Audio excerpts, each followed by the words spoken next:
Cielo, eleva tu vida.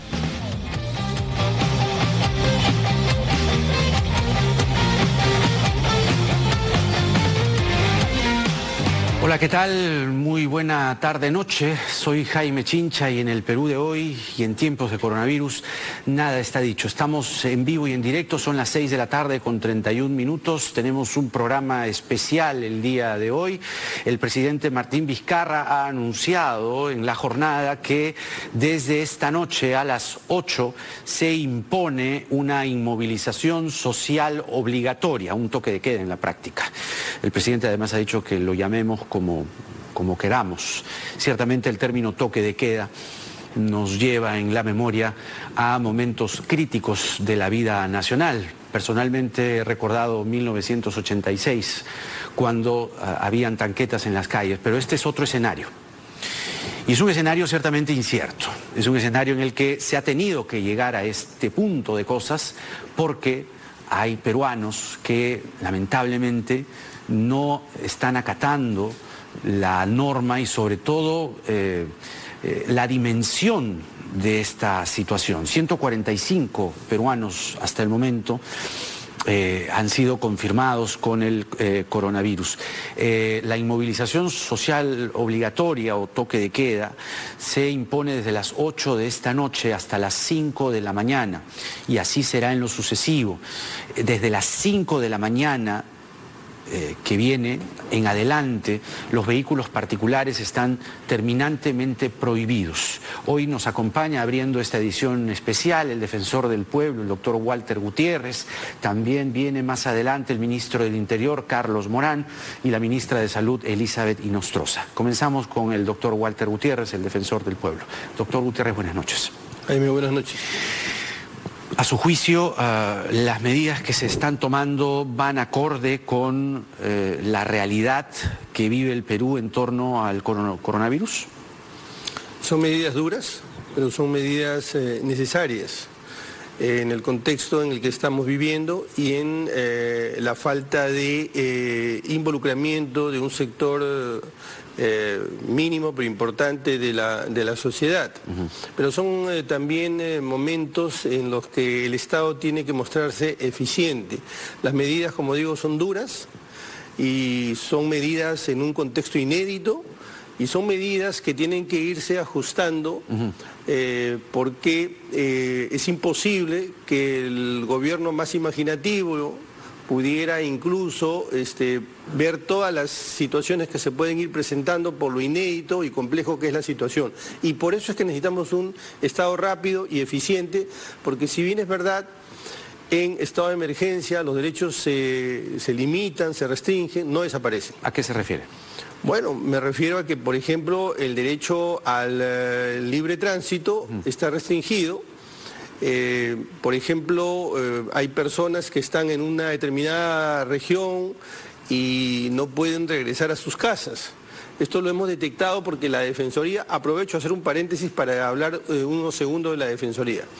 La Defensoría es un órgano garante de derechos y en contextos como estos está mandatado, obligado a ejercer una labor concurrentemente de colaboración, pero también de supervisión. Por ejemplo, garantizar esos derechos. ¿Dónde está justamente usted cautelando ese derecho? Ahora regreso al ejemplo. En La Libertad, nosotros, el jefe de la oficina, el doctor Agüero, detectó una situación. Habían 100 ciudadanos peruanos, dentro de los cuales había 40 adultos mayores, y rápidamente se puso en contacto con las autoridades y con la empresa privada, ojo con esto, y logró que estas 100 personas pudieran llegar, trasladarse a Chiclayo, porque su derecho, el derecho a regresar a su hogar, no ha desaparecido. Si bien es verdad, se puede limitar el derecho al libre tránsito, no se puede desaparecer. Pero perdóneme, sí. En el decreto supremo de declaratoria de emergencia, lo que se establece es que el transporte público está garantizado en un 50%. Pero no está pasando eso, dice usted en Chiclayo. No, yo estoy hablando de el transporte interprovincial. Ah, interprovincial. El interprovincial me estoy refiriendo. Ese ha desaparecido. Precisamente. Ajá. Entonces, allí recuerda que hace un instante decía, hay que ir afinando las medidas, entonces el Estado puede tranquilamente afinar sus medidas a efectos justamente de que esos derechos no desaparezcan, porque esas personas no pueden quedar varadas, esas personas no pueden quedar en una situación de alta exposición incluso. Pero es lo mismo que pasa con los peruanos varados en otros países, y según se está avanzando, lento pero se está avanzando, hay peruanos que ya están pudiendo regresar. Bueno, no es exactamente lo mismo, pero sí es muy parecido, ¿no? Sobre este punto hemos coordinado nosotros en la Defensoría con la Cancillería, y en efecto se están haciendo todos los ajustes, se está tomando toda la acción necesaria. Yo mismo he conversado con las autoridades y también la primera adjunta de la Defensoría, y esto, repito, son acciones que hace la Defensoría para garantizar los derechos.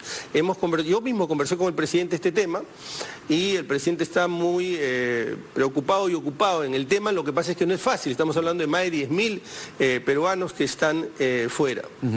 Ahora, ¿cómo está usted cautelando esos derechos? Porque entiendo que la Defensoría está trabajando de cerca y activamente con el regreso de los peruanos desde el exterior. ¿Qué porcentaje ya ha podido avanzar? Los datos no los tengo así puntualmente, tengo sí datos a nivel interno. Aquí lo primero que había que hacer era ver que esta web, este formulario digital que se había puesto a disposición de los peruanos funcione. Hubieron algunos problemas inicialmente, sí, pero esto entiendo que ya se ha mejorado de una manera significativa, ¿no? Asimismo, por ejemplo, nosotros hemos llamado la atención de que ahora en este periodo de cuarentena es probable que las niñas, niños, adolescentes tengan una mayor exposición, porque la agresión sexual muy mayoritariamente se da en los contextos familiares. Entonces también hemos hecho las coordinaciones del caso, hemos subrayado esta situación, porque aquí hay que redoblar esfuerzos a nivel del Ministerio de la Mujer. A ver, ¿qué pasa con las empresas? La gente está enviando también sus interrogantes y sus dudas respecto a que todavía hay empresas que vulneran derechos, que disfrazan una situación de cuarentena, camuflando las vacaciones. ¿Qué ha podido recoger la Defensoría en ese sentido? El día de ayer y hoy he tenido reportes a nivel nacional, y en efecto, tal como usted señala, a nivel nacional hay empresas que han desoído completamente esta disposición,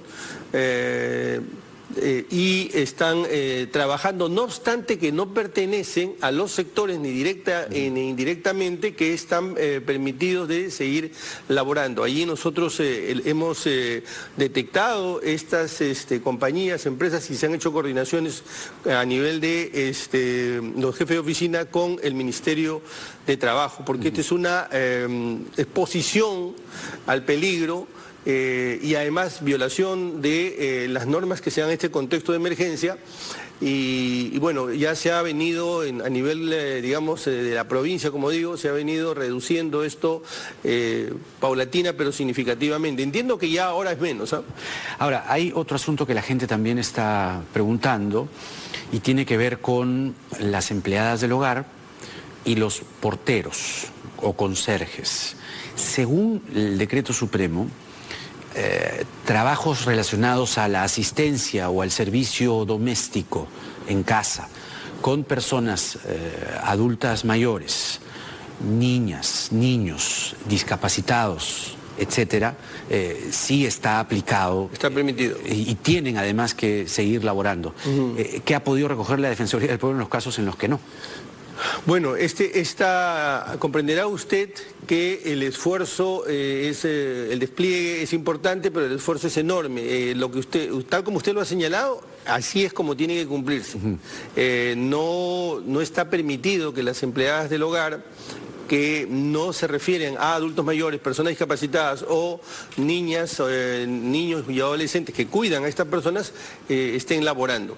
De modo que cualquier cosa que se está dando más bien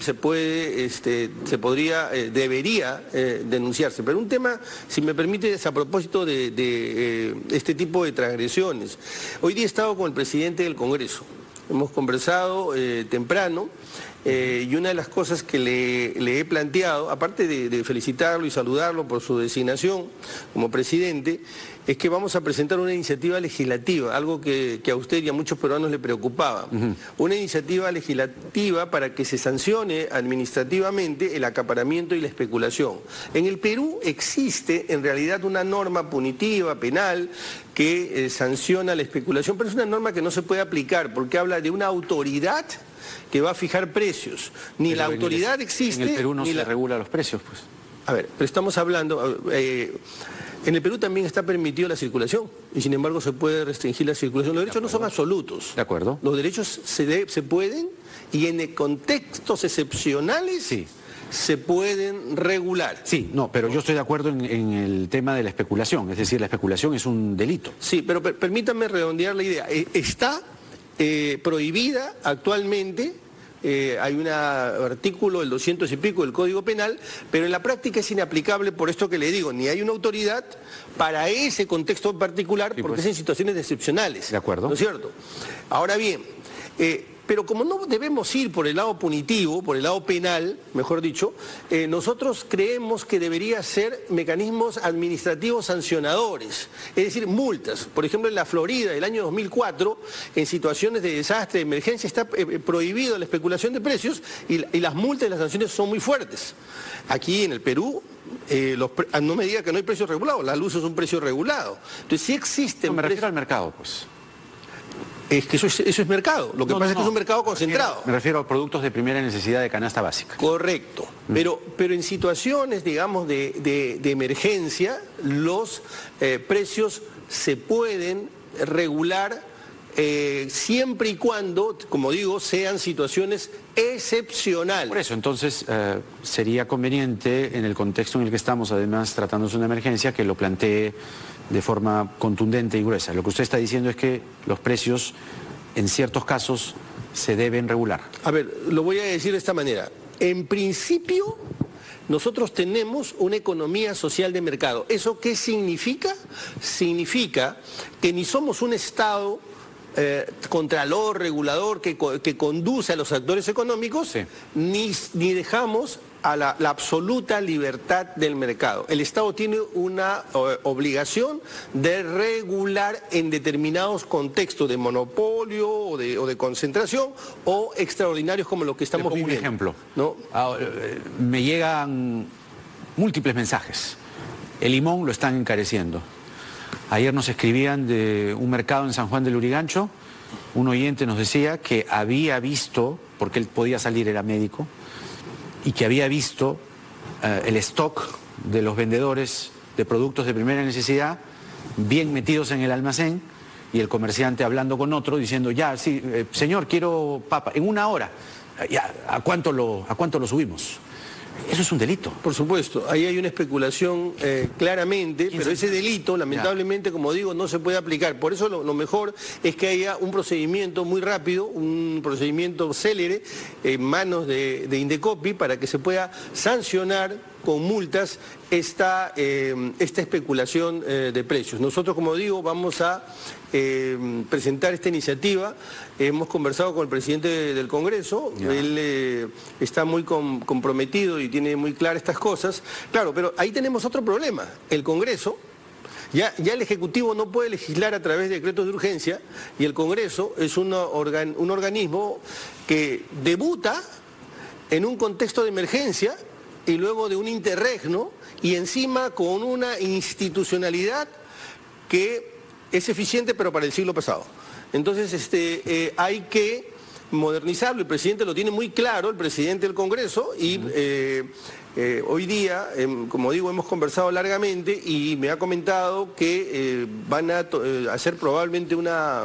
Bueno, esto no me corresponde a mí decirlo, simplemente diré que él tiene una agenda, tiene asignaturas muy claras y las va a poner en marcha, entiendo, en los próximos días para que el Congreso asuma un papel como corresponde en este contexto de emergencia. No, pero a ver, lo que necesita la gente en este momento es información, más allá de quién la diga. La autoridad, una autoridad es usted.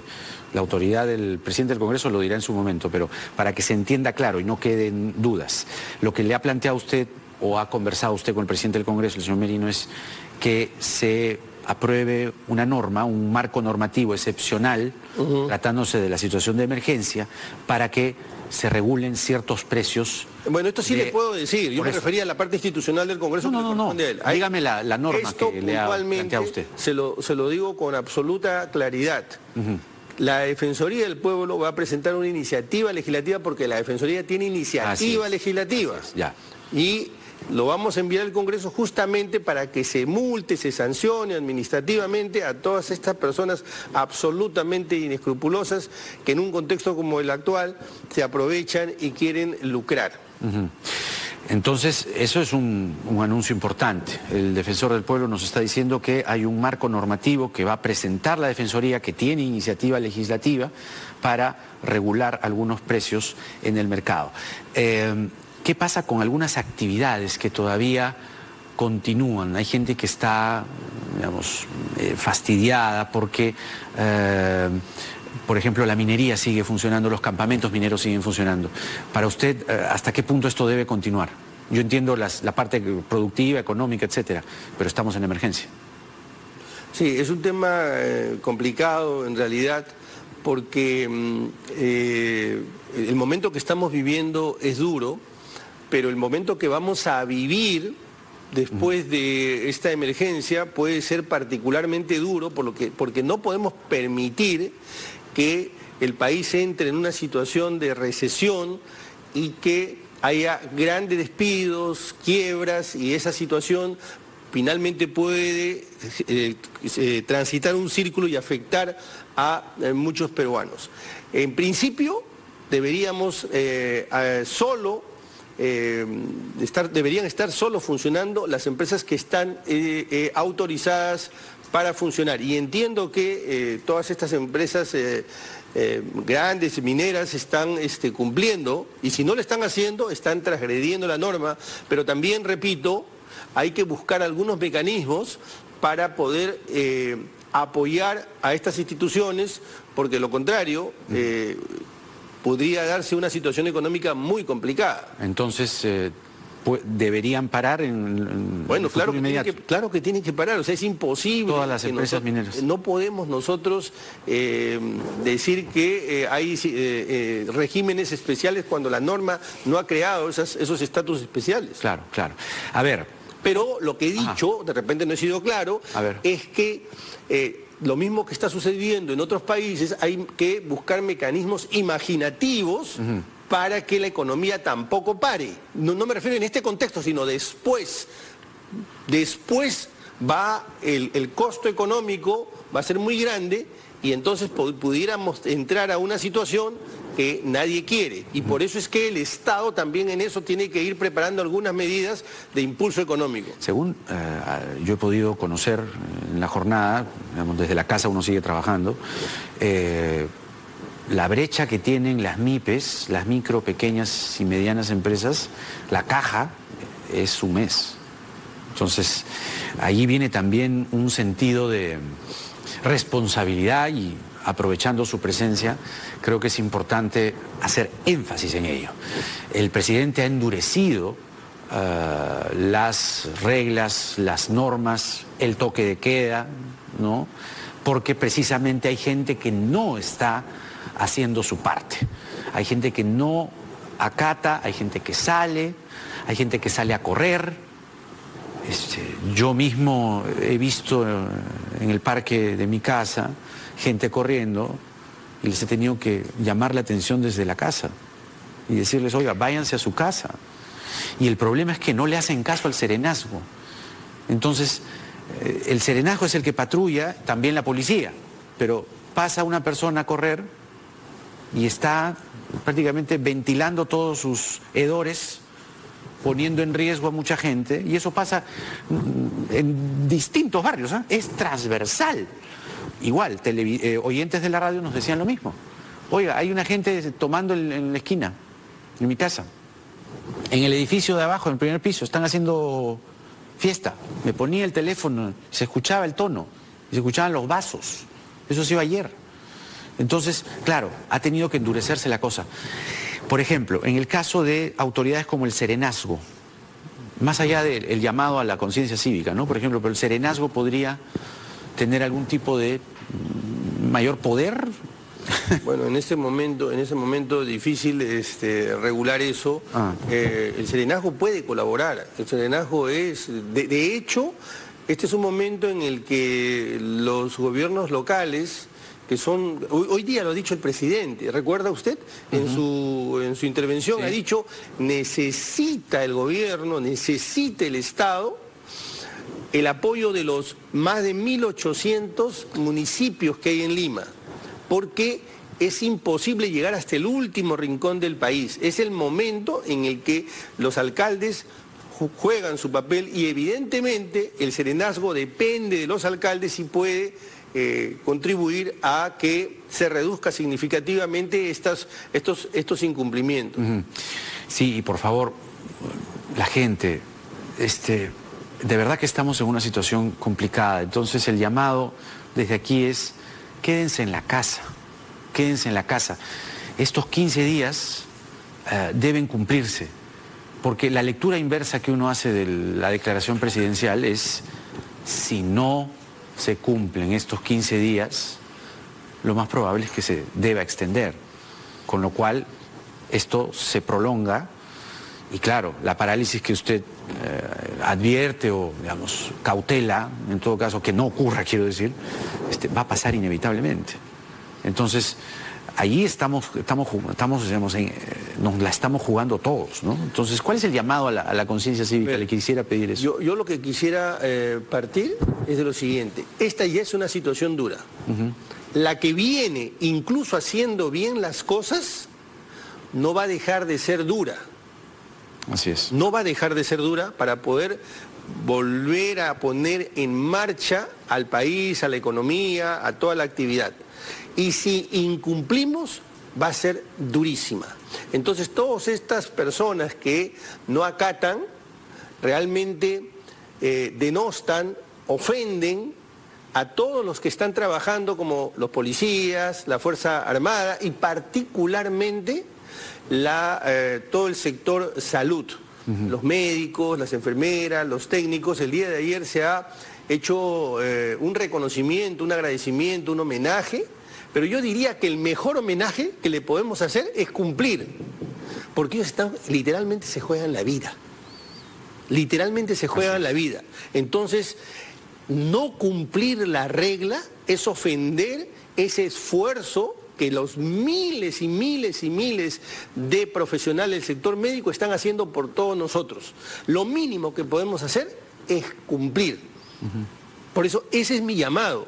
O sea, está muy bien que salgamos a reconocer y aplaudir, pero el mejor reconocimiento es que nosotros hagamos nuestro papel y que el Estado también, que esta sea una oportunidad, porque el mejor homenaje que el Estado le puede hacer a estos miles de profesionales que trabajan en el sector salud es que de una buena vez por todas tengamos un verdadero sistema de salud eficiente, seguro, y que les permita a ellos trabajar con dignidad. No tenemos un sistema de salud, esta es la oportunidad, esta crisis es la oportunidad para que ponderemos el valor de un sistema de salud eficiente y lo empecemos a crear. Ese es el mejor homenaje que el Estado le puede hacer. Y nosotros como ciudadanos, el mejor homenaje que le podemos hacer es cumplir nuestro papel. Sí, suscribo eso. Ahora, usted hablaba al inicio de la cautela de derechos, ¿no? Y que ciertamente los derechos no se eliminan, sino se restringen. Hay gente muy preocupada con el transporte privado, los autos particulares concretamente, porque, por ejemplo, hay un televidente que nos dice que si puede circular mañana con el pase vehicular de la policía para atender a un familiar que está internado en el hospital. ¿Cuál es el llamado que hace usted, digamos, tras el anuncio presidencial de que no se puede circular con autos particulares? ¿Cuál va a ser el criterio para discriminar? Al iniciar esta entrevista decíamos que la situación es inédita, que las medidas son duras, pero que en el camino hay que irlas afinando. Y la pregunta que usted me hace me permite tomar esto como ejemplo. Fíjese, el sistema de transporte público en Lima, si podemos hablar de un sistema de transporte público, no pasa del 20%. No pasa del 20%. Entonces, si el sistema de transporte público se ha reducido a la mitad, ¿cómo se va a movilizar esa persona que vive en un extremo de la ciudad, que vive en Ventanilla y tiene que trabajar, digamos, en Pueblo Libre, para llegar a un punto de transporte público? Necesita el transporte privado. Entonces, eso hay que irlo afinando. Si esa persona trabaja en una clínica o trabaja en un hospital o trabaja en alguna empresa o institución que brinda un servicio público. Entonces, por eso digo, estas medidas son duras, son necesarias, pero hay que irlas afinando. Claro, sobre la marcha. Y para eso vamos a conversar luego de la pausa con el ministro del Interior, Carlos Morán, que ya está aquí en RPP Televisión. Gracias, defensor, por venir. Encantado, gracias. El defensor del pueblo, Walter Gutiérrez, con nosotros. Nos toca una brevísima pausa y, como lo anunciamos, viene el ministro del Interior, Carlos Morán, y luego la ministra de Salud, Elizabeth Inostroza. Nada está dicho.